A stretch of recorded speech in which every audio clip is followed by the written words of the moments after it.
Bonjour à toutes et à tous, bienvenue sur la chaîne. Merci d'être encore une fois au rendez-vous pour cette nouvelle analyse géopolitique. Aujourd'hui, on plonge ensemble au cœur d'une affaire brûlante qui touche directement la sécurité de l'Algérie. Restez bien avec moi, ça va être passionnant. Que révèlent les bilans sécuritaires publiés régulièrement par les autorités algériennes sur la situation intérieure et les enjeux régionaux?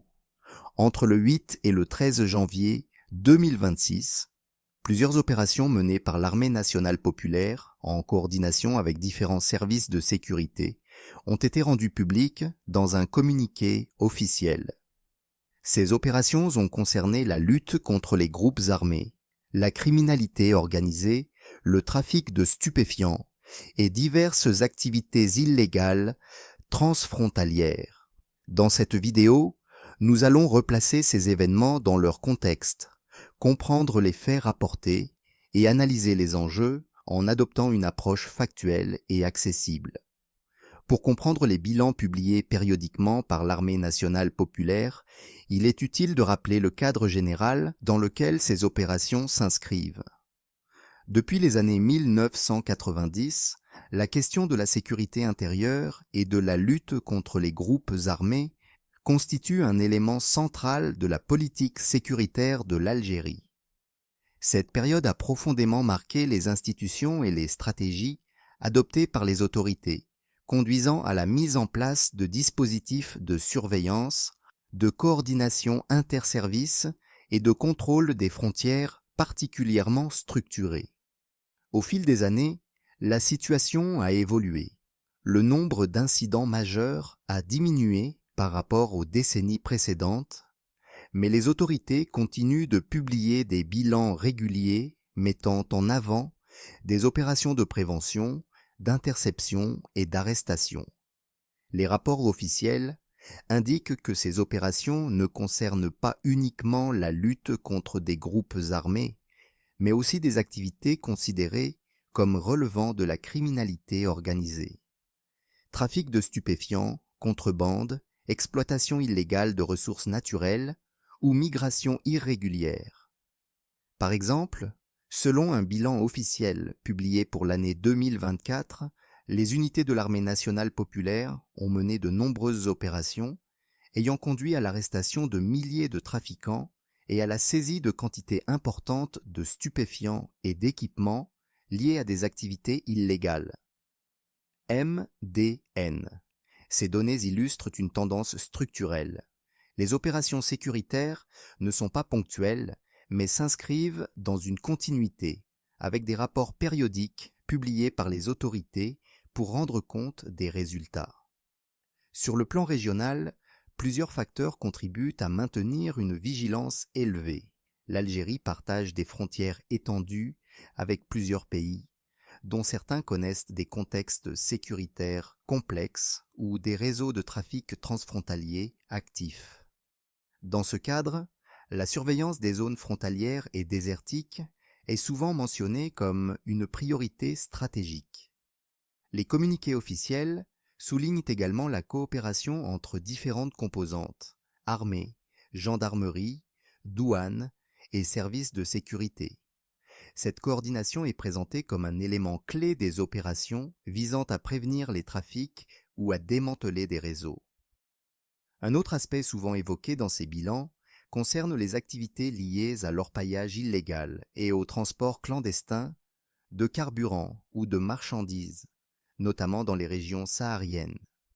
Ces activités sont décrites comme ayant un impact économique et sécuritaire, ce qui explique leur présence régulière dans les communiqués officiels.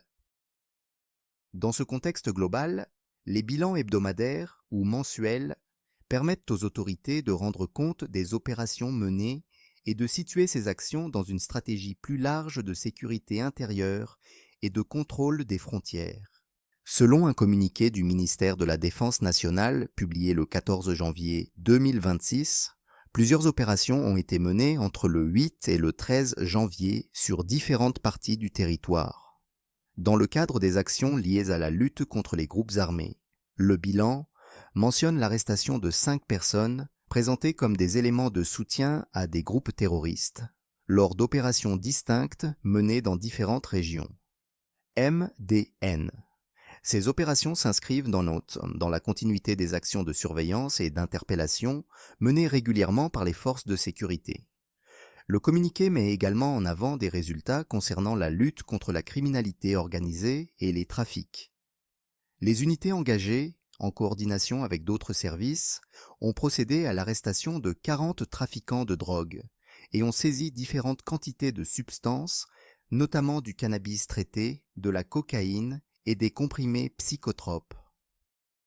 MDN.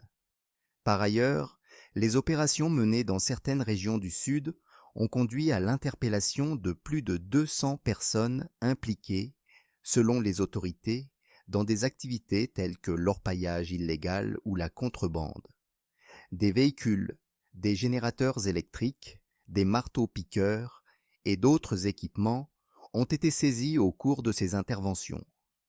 MDN.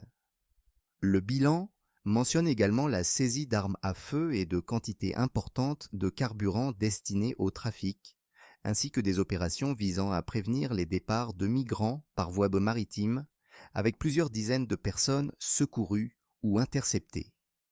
MDN. Ces résultats CETI sont présentés par les autorités comme le reflet d'opérations menées simultanément dans plusieurs régions militaires, illustrant une approche coordonnée et multisectorielle.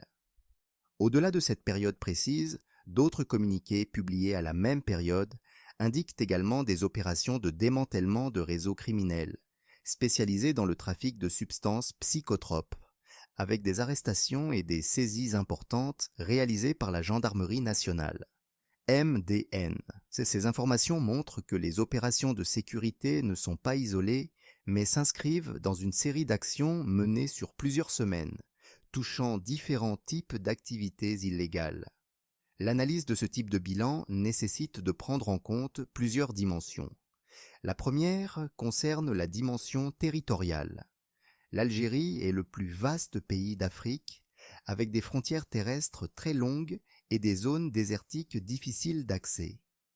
La surveillance de ces espaces représente un défi logistique important, ce qui explique la fréquence des opérations mentionnées dans les régions sahariennes ou frontalières. La deuxième dimension est liée au réseau de trafic transfrontalier. Les routes utilisées pour le transport de stupéfiants, de carburant ou d'autres marchandises traversent souvent plusieurs pays, ce qui nécessite une coordination entre différents services et, parfois, des coopérations régionales. Une troisième dimension concerne l'impact socio-économique de certaines activités illégales, notamment l'orpaillage clandestin ou la contrebande. Ces activités peuvent attirer des populations en quête de revenus dans des zones éloignées, ce qui complique la distinction entre enjeux économiques locaux et problématiques sécuritaires plus larges.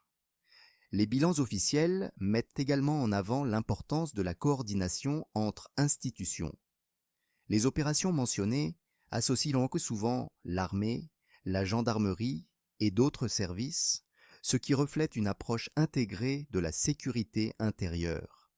Il est également utile de replacer ces événements dans une perspective temporelle. Les communiqués hebdomadaires ou mensuels ne décrivent qu'une partie de l'activité globale et leur interprétation nécessite de les comparer sur la durée pour identifier les tendances. Enfin, ces opérations illustrent le rôle des institutions de sécurité dans la gestion de multiples défis simultanés. Lutte contre les trafics, surveillance des frontières, prévention des activités criminelles et intervention humanitaire, comme le secours de migrants en mer. Merci d'avoir suivi cette vidéo jusqu'au bout. Si elle vous a plu, n'hésitez pas à laisser un like, ça aide vraiment la chaîne à grandir. Pensez aussi à vous abonner pour ne rien manquer de nos prochaines analyses. Et surtout, partagez cette vidéo avec vos proches pour faire circuler l'information. Vos commentaires sont les bienvenus, alors dites-moi ce que vous en pensez juste en dessous. À très vite.